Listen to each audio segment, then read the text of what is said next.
Assalamualaikum warahmatullahi wabarakatuh. Selamat pagi teman-teman Sobat Investim. Kali ini saya Bagus Wicaksono sudah hadir bersama kami Kepala Dinas Penanaman Modal dan Pelayanan Terpadu Satu Pintu Kabupaten Mahakam Hulu, Ibu Merkuri Aping. Jadi kita telah hadir bersama beliau. Sebelumnya selamat Hari Paskah Ibu Kepala Dinas ya. Semoga sehat selalu, sukses selalu Bu, berkah selalu. Amin. Oke teman-teman, kali ini kita bersama Ibu Kepala DPMDTSP Kabupaten Mahakam Hulu, Ibu Merkuri Aping. Kita akan berbincang-bincang sedikit mengenai kondisi investasi yang berada di Kabupaten Mahakam Hulu. Kabupaten Mahakam Hulu ini merupakan salah satu kabupaten termuda di Provinsi Kalimantan Timur yang berbatasan langsung dengan Sarawak, Malaysia ya Bu. Iya. Lebih kurang jarak sekitar ke Sarawak, Malaysia bisa ditempuh sekitar 5 jam, baik perjalanan darat maupun air. Nah, kita langsung saja bersama Ibu Merkuri Aping mau tanya-tanya, bagaimana Bu proses penanaman modal PMDN dan juga PMA yang berada di Kabupaten Mahakam Hulu ini selama tahun 2022 ini Bu?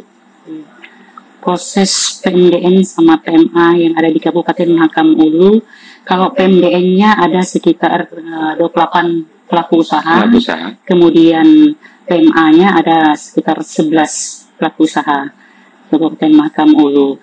Jadi proses mereka ada yang dari sektor usaha mereka masing-masing, yaitu ada yang perkebunan kelapa sawit, kemudian ada yang bagian kayu seperti itu. Nah, dan para PMDN PMA ini yaitu tadi mereka untuk di Kabupaten Mahakam Hulu sesuai dengan aturan yang diberlakukan baik dari pemerintah pusat, provinsi, mereka harus wajib membuat laporan LKPM mereka, ya seperti itu. Laporan kegiatan penanaman modal ya Bu? Penanaman modal. Iya, LKPM. Nah, laporan kegiatan penanaman modal itu untuk kita melihat sejauh mana sih realisasi investasi mereka untuk di Kabupaten Mahakam Hulu. Apakah meningkat, apakah turun, seperti itu. Namun, yang selama ini laporan-laporan dari pihak pelaku usaha atau investor tersebut tidak secara rutin dilaporkan. Nah, kadang mereka melaporkan di triwulan pertama, kemudian di triwulan kedua, 3 tidak melapor. Kemudian di triwulan 4 baru melapor. Bahkan ada yang di beberapa perusahaan tersebut ada yang tidak pernah melapor LKPM mereka. Seperti itu, sehingga kita di Kabupaten Mahakam Hulu susah agak belum optimal untuk peningkatan realisasi investasi itu, karena dilihat dari laporan-laporan LKPM dari pihak pelaku usaha itu yang tidak secara rutin dan tidak patuh terhadap laporan mereka, seperti itu.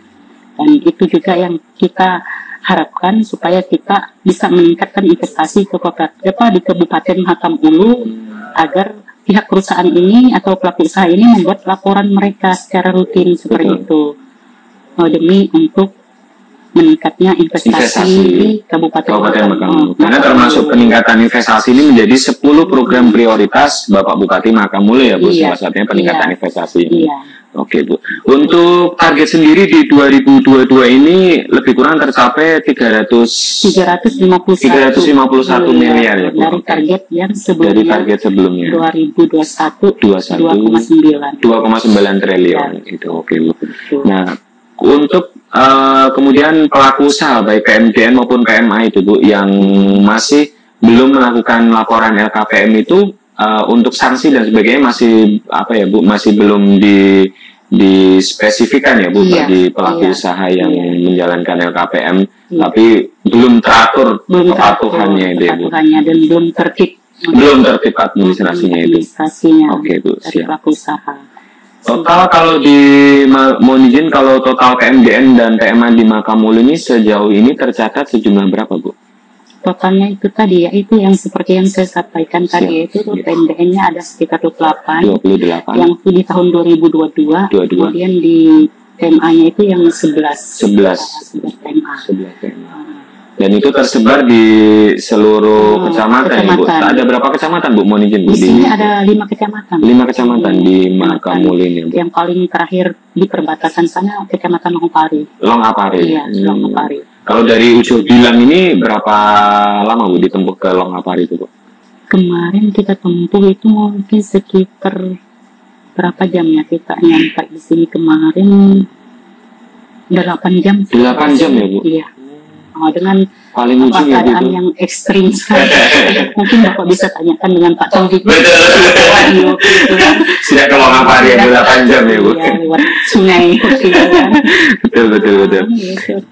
Untuk rencana peningkatan investasi di 2023 ini apa Bu yang akan dilaksanakan oleh DPMPTSP Kabupaten Makamulu di 2023 dalam program kita di 2023 itu kan ada 55 proyek yang kita harus kejar. 55 proyek. 55 proyek di dalam targetnya di situ kan. Betul. Ya, mungkin bisa kita harapkan supaya mungkin bisa meningkat dari tahun kemarin seperti itu. Jadi itu harapan kita dari PTSP yang membidangi itu di bidang pelayanan penanaman modal supaya mereka bisa menggenjot itu peningkatan investasi di Kabupaten Makamulu dengan para pelaku usahanya. Iya, betul. Pelaku usahanya supaya mereka patuh terhadap pelaporan mereka. Iya, betul. Termasuk juga kemarin dilaksanakan itu ya Bu, bimbingan teknis mengenai penginputan LKPM ya Bu di Kabupaten Makamulu ini. Yang kalau kita lihat pesertanya cukup banyak sekali Bu yang diikuti di beberapa titik. 2 kecamatan ya Bu, di Lompahnya juga ya Bu. Sama Lompahnya kemarin kita melakukan bimbingan teknis, kemudian pembinaan kepada mereka juga kemarin itu terhadap pelaku usaha yang ada di sana supaya mereka lebih memahami gitu kan seperti apa mereka bisa menginput LKPM-nya, kemudian membuat izin mereka juga di situ Pak. Betul. Karena kalau mereka tidak memiliki izin juga kan tidak memiliki legalitasnya. Betul itu. Jadi mereka harus kemarin kita arahkan disosialisasikan kemarin supaya mereka bisa mendaftarkan izin mereka. Paling tidak kan ada NIB-nya sudah. Jadi mau induk berusaha mereka ada. Jadi sebagai pegangan mereka lah di situ untuk kepastian bagi mereka dalam berusaha seperti itu. Betul. Baik teman-teman Sobat Investim, kemudian Ibu Merkuri Aping, kita akan mengulik lebih dalam lagi mengenai sejumlah realisasi investasi di tahun 2022. Untuk penerbitan nomor induk berusaha atau NIB di Kabupaten Makamulu ini untuk di 2022 seperti apa Bu kinerja investasinya itu Bu? Kita dengan pelaku usaha kita melakukan sosialisasi, kemudian pembinaan, serta kita melakukan BIMTEK atau pendampingan pada pelaku usaha seperti itu. Ketika mereka tidak memahami aplikasi yang mereka gunakan untuk mengurus izin berusaha mereka, yang mana mereka harus mendaftarkan izin berusaha mereka dulu lewat OSS itu. Jadi ada dari pelaku usaha yang belum memahami seperti itu, sehingga kami arahkan mereka untuk bisa mengumpulkan berkas mereka lewat kecamatan, karena kita ada juga dengan pihak kecamatan ada kerjasama juga dengan pihak kecamatan, yaitu pelayanan administrasi terpadu Paten tadi ya. Jadi di bidang pelayanan umum di kecamatan itu yang membidangi itu dalam pengurusan izin berusaha itu.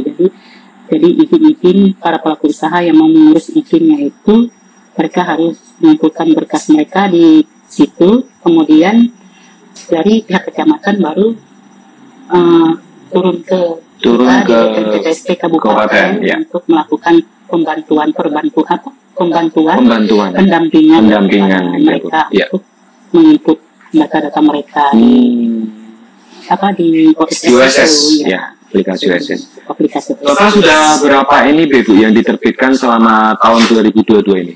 Kalau total NIB yang selama 2022 ini, yang kalau kita lihat dari sisi dari usahanya, sektor usahanya, dari sektor usaha baik resiko menengah, mikro maupun tinggi, kecil, menengah, dan besar, seperti itu kan ada sekitar 357 NIB yang sudah diterbitkan melalui OSS seperti itu. Kita harapkan lagi supaya dengan adanya kami kemarin dengan pihak BPNPTS provinsi kemarin bersinergi kemarin dengan mereka akan lebih meningkat lagi ya Bu di tahun 2022 ini 2023 ini seperti itu. Itu tadi yang kita harapkan. Ya, dari 5 kecamatan meningkat investasinya di tahun 2023 ini. Iya. Siap.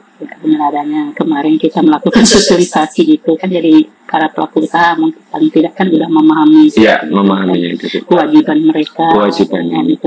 Karena juga mau izin Bu, Kabupaten Makam Ulu ini selain juga bisa ditempuh lewat alur Sungai Makam, sudah bisa darat ya Bu, ke Kecamatan Ring, Kutai Barat itu lebih kurang 3 jam ya Bu, 3 jam. Sehingga itu bisa lebih memudahkan, apalagi semakin kesini jalannya juga semakin bagus, sehingga meningkat investornya bisa nanti lebih luas lagi ya Bu di Kabupaten Makam Ulu ini.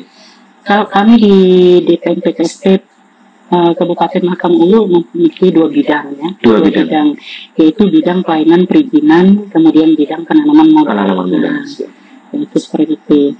Jadi orientasi pelayanan kami berkomitmen yaitu terwujudnya pelayanan perizinan dan ramah investasi. Betul itu, siap. Kita memberi kemudahan kepada pelaku usaha dalam pengurusan perizinan, termasuk laporan LKPM-nya juga diberikan perbantuan ya Bu, diarahkan untuk bisa mengakses SSRBE seperti itu. Kita melakukan pendampingan juga kalau ketika mereka tidak memahami seperti itu, tidak mengetahui aplikasinya, kita juga mendampingan, termasuk pengawasan di lapangan ya Bu, kunjungan dan juga pemantauan, pembinaan, pengawasan ya Bu. Iya, seperti itu. Di lapangan. Baik. Moto DPNPTSP dalam pelayanan itu sehati. Jadi mungkin ada semangat, hangat, tanggung jawab, dan inisiatif. Oke, semangat, tanggung jawab, semangat, hangat, oh ya Bu, sehati, ya tanggung jawab dan inisiatif luar biasa sekali. Termasuk ibu ini walaupun sudah lelah tapi kadang masih semangat ya Bu. Ibu mau izin, DPNPTSP di Kabupaten Makam Ulu ini terbentuk tahun berapa Bu itu untuk nomenklaturnya itu? Nomenklatur kemarin terbentuk itu di tahun 2017. 2017 terbentuk DPMP2T. P2T ya Bu, Dinas Penanaman Modal Pelayanan perizinan terpadu. Oh ya, siap. DPMP2T. Dengan adanya nomenklatur kemarin yang dari Kemendagri untuk bisa merubah se Indonesia, kan minta supaya dirubah se Indonesia itu PP 25 2021 kalau ya. Nah, itu kita merubah jadi DPNPTSP. Siap. DPNPTSP kemarin. Itu jadi sekarang namanya dinas kita adalah DPNPTSP Kabupaten Makam Ulu. Itu resmi menjadi DPNPTSP, nomenklaturnya di tahun 2017 kemarin ya Bu? Oh iya. Nomenklatur yang di 2017 itu Pak dirubah lagi. DPMP2T 2017, kemudian DPNPTSP ini untuk resmi diberlakukan namanya itu di Makam Ulu sekitar 2 tahun yang lalu atau 2 tahun yang lalu. Oh iya, luar biasa Bu. Kemudian ada berapa jumlah Bu pegawai yang berada di DPNPTSP Kabupaten Makam Ulu Bu? Totalnya? Kalau untuk lebih kurang? Kalau untuk PNS-nya paling kurang yaitu paling sedikit Pak. Ada 11. 11 ya Bu? Iya. Nah, termasuk 11 itu mohon izin Ibu Kepala Dinas, kemudian kabitnya. Iya, kabitnya, Kepala Dinas, sekretaris, kabit, kemudian yang kasih sekarang dirubah jadi Jafung sekarang. Jabatan. Sudah dilebur ya Bu Jafungnya? Sudah kemarin dilantik kemarin untuk jadi yang dari kasih itu S4 tuh jadi Jafung. Jadi Jafung fungsional. Iya, fungsional. Jadi totalnya kalau PNS-nya 11, kemudian untuk MP-nya ada sekitar 47 kalau nggak salah. 47 ya Bu. Jadi 47 ditambah 11 lebih kurang sekitar 60-an 5 lebih ya Bu. Sekitar 65, 70. Tapi luar biasa. Kami di sini paling sedikit PNS. Betul. Karena hanya 11 saja kan. 11 saja. Karena 11 itu pun kemarin baru lulus yang CPNS kemarin ada 1 orang masuk ke sini kemarin. Kemudian ketika ada pelantikan kemarin dimutasikan yang lainnya ada 2 Dari sini dikasihkan ke OPD lain. OPD lain, betul. Itu. Jadi kami sebenarnya kemarin itu ada 13 kami kemarin. 13 PNS ya Bu, karena 2 dimutasikan menjadi berkurang 11 ya Bu. Termasuk yang dimutasi CPNS-nya itu Bu. Bukan, yang sudah PNS. Sudah PNS-nya. Oh, baik. Itu. Harapannya apa Bu untuk Ibu Mercury Aping terhadap peningkatan investasi di Kabupaten Makamulu dan juga infrastruktur pelayanan perizinan ini seperti apa Ibu?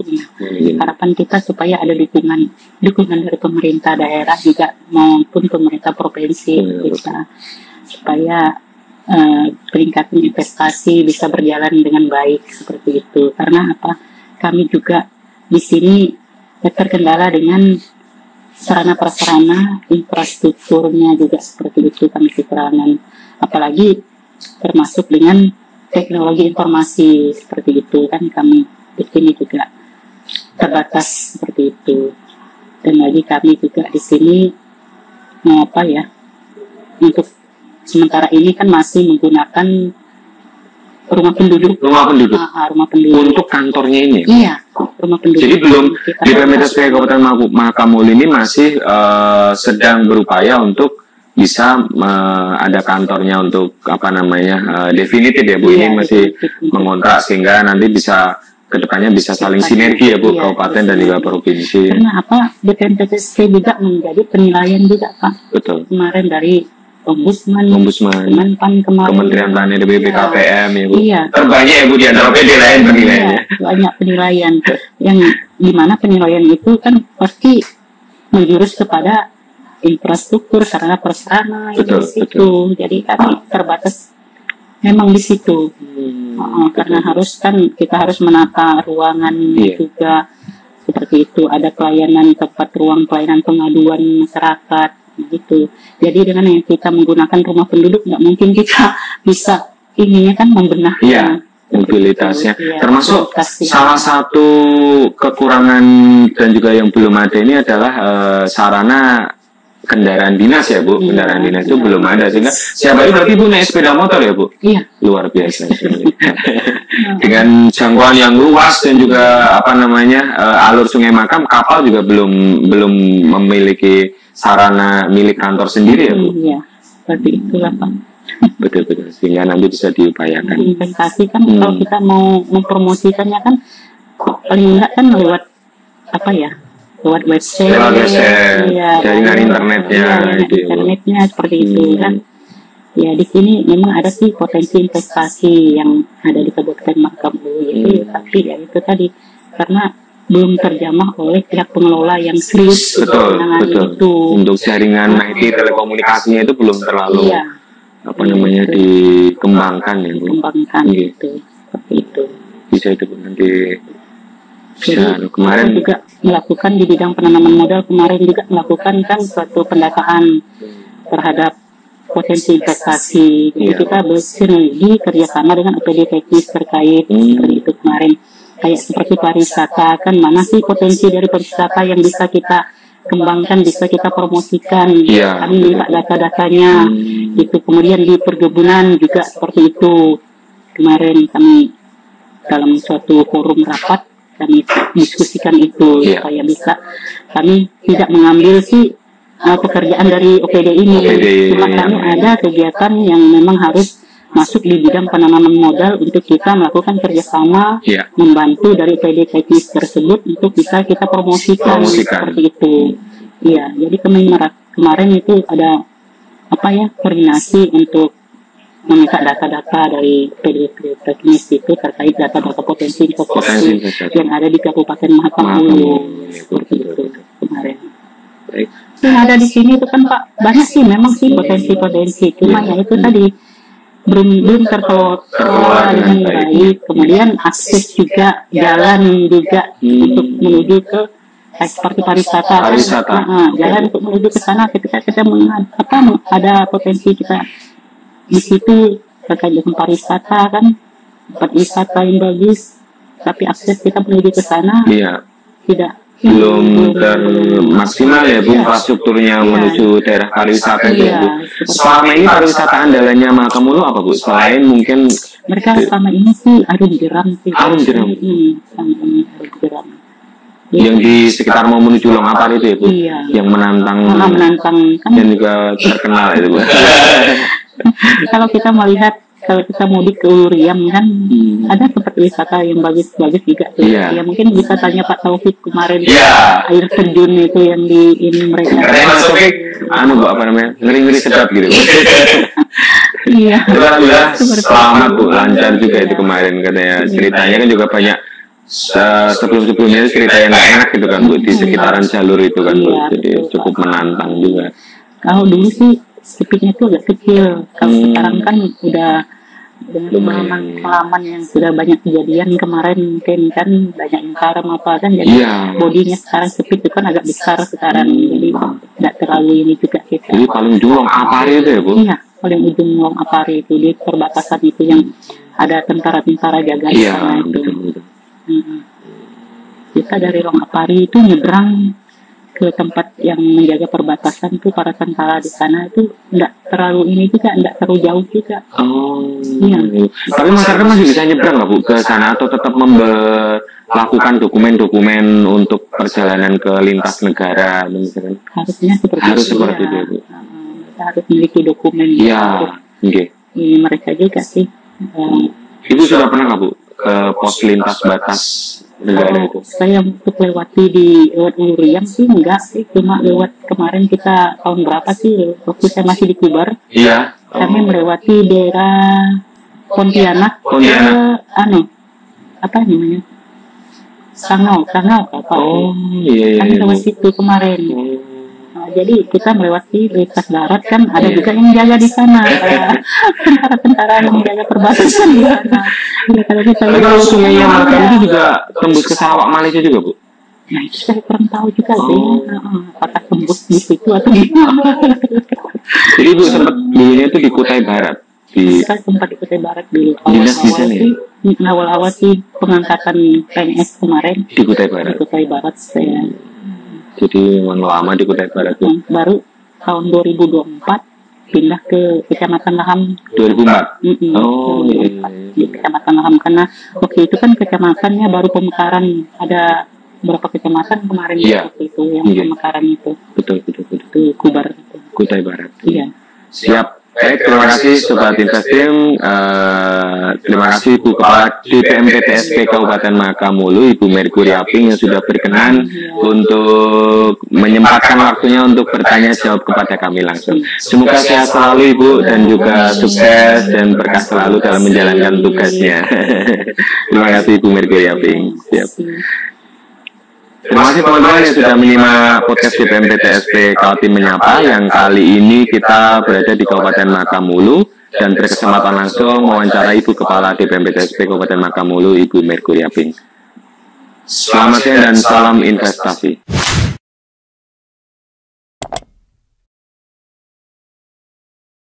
Halo Sobat Investim, kali ini bersama kita yaitu Ibu Kabid Layanan Perizinan DPMPTSP Kabupaten Makamulu, Ibu Kurnia. Nah, kita akan bertanya-tanya mengenai proses pelayanan perizinan yang berada di kantor DPMPTSP Kabupaten Makamulu. Bagaimana Bu Kabid kira-kira untuk pelayanan perizinan yang selama ini berjalan di DPMPTSP Kabupaten Makamulu ini Bu? Ya, baik, terima kasih. Selama ini semenjak diberlakukannya perizinan melalui sistem OSS, karena terkendala jaringan internet di Kabupaten Makamulu, jadi lebih banyaknya kita menyediakan pelayanan berbantuan di sini. Jadi karena pemohon kesulitan mengakses jaringan internet, ya biasanya kita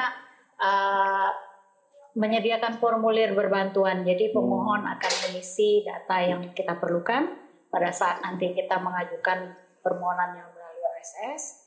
Jadi itu yang kita bagikan ke masyarakat. Bahkan itu sudah kita lakukan semenjak kurang lebih 2 tahun yang lalu ya. 2 tahun yang lalu. Itu juga kami tinggalkan formulir itu, kita tinggalkan di kecamatan-kecamatan, baik di kecamatan Longapari, Longpangai, Longbagun, Kalau kecamatan Longbagun ada sedikit pengecualian karena pemohon bisa langsung datang ke sini. Nah, kalau yang dari kecamatan lain kan waktu tempuhnya cukup lama. Cukup lama ya Bu, karena Kabupaten Makamulu ini ada 5 kecamatan, yang satu kecamatan dengan kecamatan lainnya itu jaraknya cukup lama ya Bu. Ya, betul. Sekira berapa Bu kalau misalkan dari satu kecamatan ke kecamatan lain, lebih kurang? Kalau ke Tionghoang di ibu kota kecamatan Longapari ya, Tionghoang waktu tempuhnya kurang lebih 5 jam. 5 jam. Ya, dan biayanya cukup mahal ya. Cukup berapa? mahal. Dari Salapan Dari 1 juta. Speedboat. Iya, 1 kali perjalanan. 1 kali perjalanan itu 1 juta ya Bu untuk menempuh selama 5 jam. Iya, lebih kurang 5 jam. 5 sampai 6 jam. Kalau ke kecamatan Longpangai di Kampung Longpangai itu kurang lebih 4 jam ya. 4 jam waktu tempuhnya. Jadi bisa dibayangkan cukup luas sekali ya Bu, apabila kantornya ini berada di Kecamatan Ujo Bilang, kemudian juga masyarakat yang akan melakukan pelayanan perizinan di kantor sini terutama nanti akan terkendala mengenai transportasinya Bu, sehingga dari DPMP TSP Kabupaten Makamulu khususnya bidang layanan perizinan itu melaksanakan penyebaran formulir di setiap kecamatan ya Bu. Ya, kita sembari memberikan sosialisasi, kita juga memberikan pendampingan sekaligus layanan konsultasi. Layanan konsultasi. Termasuk LKPM itu ya Bu? Kalau LKPM mungkin kawan-kawan yang di bidang penanaman modal, kami di pelayanan perizinan lebih ke pelayanan untuk permohonan perizinan usahanya. Oke Bu, oke. Kalau untuk yang di bagian depan ini Bu, khususnya ini adalah tempat layanan informasi ya Bu. Salah satunya kehumasan juga, bagaimana masyarakat bisa mendapatkan layanan informasi perizinan kewenangan kabupaten ya Bu. Oke, ini ke layanan informasi. Kemudian di selanjutnya nanti ada loket penyerahan berkas SK izin ya Bu. Betul. Oke. Itu kalau NIB biasanya kan lebih banyak ke tingkat UMK ya, pelayanan di Kabupaten Makamulu, dan kalau risiko rendah kan cukup NIB. Jadi pada saat NIB sudah terbit, kawan-kawan di sini bantu cetakan ya diserahkan dari siap. loket penyerahan. Loket penyerahannya di sini. Oke, siap-siap. Baik Ibu Kurnia, Ibu Kabid Layanan Perizinan, untuk kantornya DPMP TSP Kabupaten Makamulu ini seperti apa Bu pada saat kita melakukan pelayanan perizinan terhadap masyarakat Bu? Sejauh ini berjalan? Baik. Sementara ini kantor DPMP TSP Kabupaten Makamulu masih menyewa rumah masyarakat. Jadi untuk menyediakan ruangan-ruangan sebagaimana seharusnya itu masih agak terkendala karena kita tidak bisa mengubah tata ruang rumah orang, betul. Dengan semau-maunya karena mungkin akan merusak. Jadi tapi kita berusaha untuk tetap mengadakan itu yang terutama yang harus ada yang nanti yang akan berpengaruh terhadap kelancaran pelayanan. Kita tetap mengusahakan itu dengan segala keterbatasan untuk ada seperti ini ruang pelayanan layanan informasi, kemudian penyerahan segala berkas, keterbatasan itu kita tetap adakan tanpa nanti mengurangi kualitas pelayanan ke pemohon perizinan berusaha. Betul. Jadi kita lebih ke arah situ aja dulu. Walaupun ada keterbatasan masih memakai rumah warga,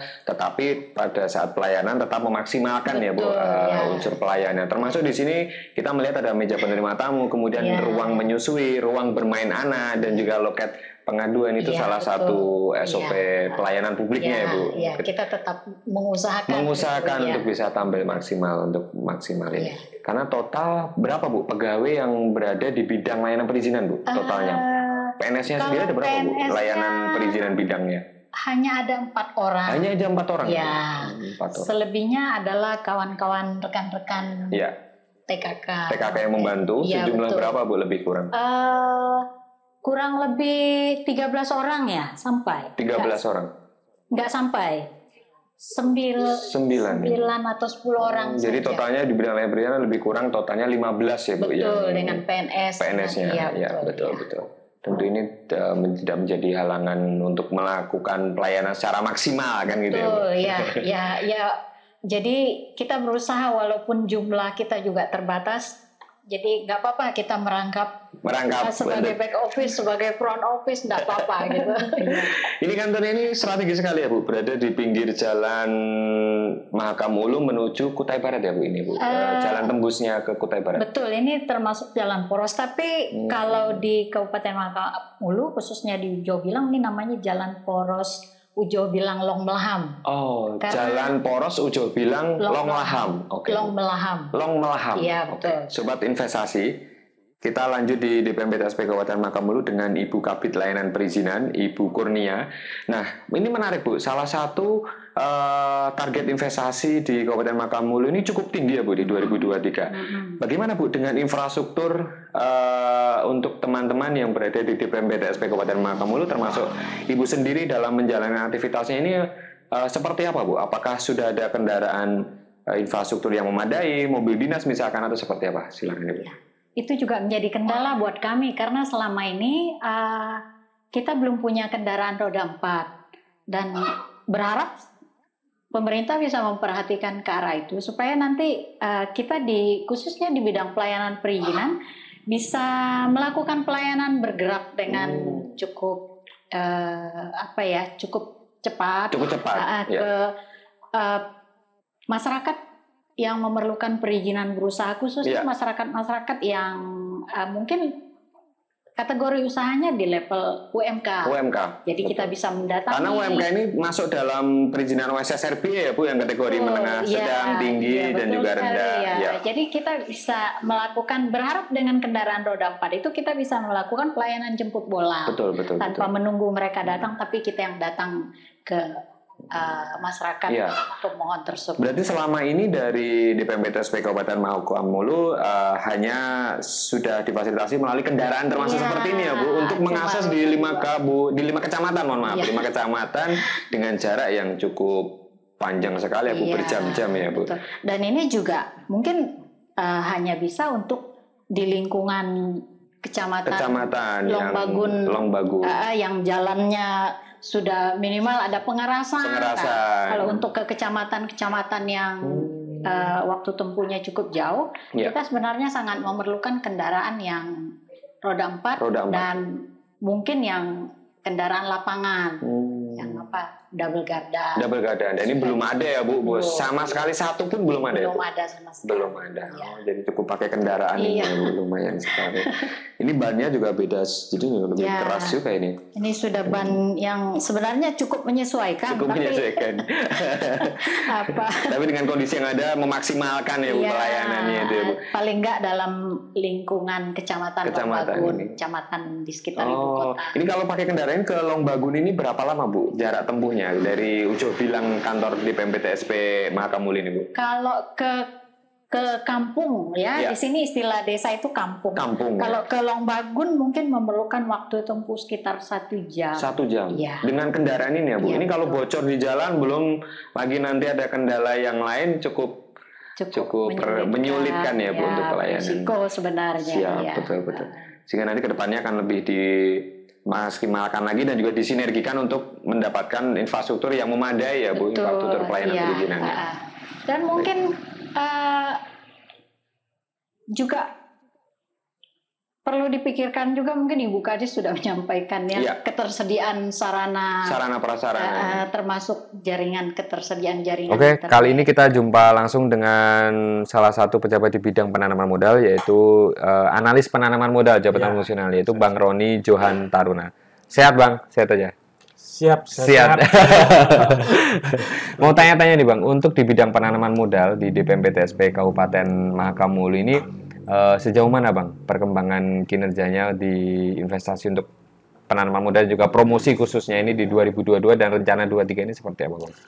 Oh iya, untuk investasi di Mahakam Ulu ini memang kita ada kendala seperti mungkin yang paling terasa untuk investasi di Kabupaten Ulu ini kendalanya itu infrastruktur dasar, yang mana infrastruktur ini kita belum memadai, sehingga mungkin banyak investor itu yang belum bisa kita bujuk atau kita bawa untuk berinvestasi Mahakam Ulu karena terkendala infrastruktur dasar. Seperti kan jalan aja kan dari kita ke Tering ke ibu kota kabupaten, bilangin aja jalan belum memadai. Belum kan, memadai. Iya, karena masih tanah dan ada juga baru pengerasan gitu kan. Jadi kalau hujan agak sulit.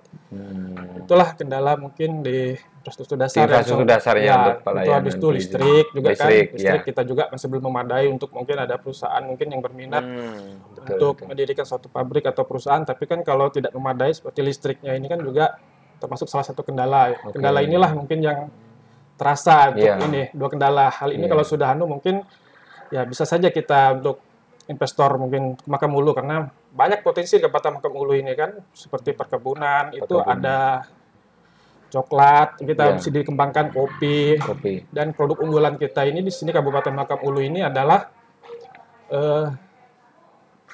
ini padi ladang. Padi ladang yang beda dengan padi sawah. Itulah produk unggulan di sini. Jadi padi yang ditanam di ladang ini. Ya, padi di ladang di gunung gitu. Ya. Mereka itu sistem tanam. Tapi kendalanya itu gini. Kalau padi sawah itu kan setahun dia bisa 2 kali. Kalau padi ladang ini adalah setahun dia cuma 1 kali. Dan masyarakat itu masih menggunakan sistem tanam pindah gitu, ladang berpindah. Tapi ladang berpindah itu maksud masyarakat itu nanti kan kembali lagi gitu ke ladangnya ini lagi karena untuk menyuburkan tanah karena masyarakat tidak menggunakan pupuk masyarakat di sini jadi mereka menggunakan humusan tanah itu lewat ya alami lah gitu. Betul. Oke, Bang, kalau sejauh ini berjalan itu penanaman muda termasuk nanti tugasnya itu LKPM ya Bang, laporan penanaman muda termasuk promosi investasi itu mengikuti pameran dan juga mempromosikan potensi ini di publik ya calon investor ya Bang. Ini rencana nanti 23 akan lebih digiatkan lagi ya Bang untuk termasuk kajian-kajian potensi investasi yang akan dilaksanakan nanti di 2023 ini ya Bang. Oh iya, di 2023 ini kita ada mengikuti rencana promosi. Rencana promosi di Balikpapan di bulan 6. Mudahan aja itu ya kita ini karena anggaran sudah ada juga. Beda dengan tahun-tahun kemarin kan kita tidak punya anggaran untuk promosi. Yang kita akan promosi itu kita juga akan mempromosikan salah satu sektornya itu adalah pariwisata. Karena keunggulan Hulu ini tadi adalah pariwisata alamnya yang menonjol kan karena keindahan kan ada Riam, ada air terjun banyak di kedua Kabupaten Makam Ulu ini. Iya, betul.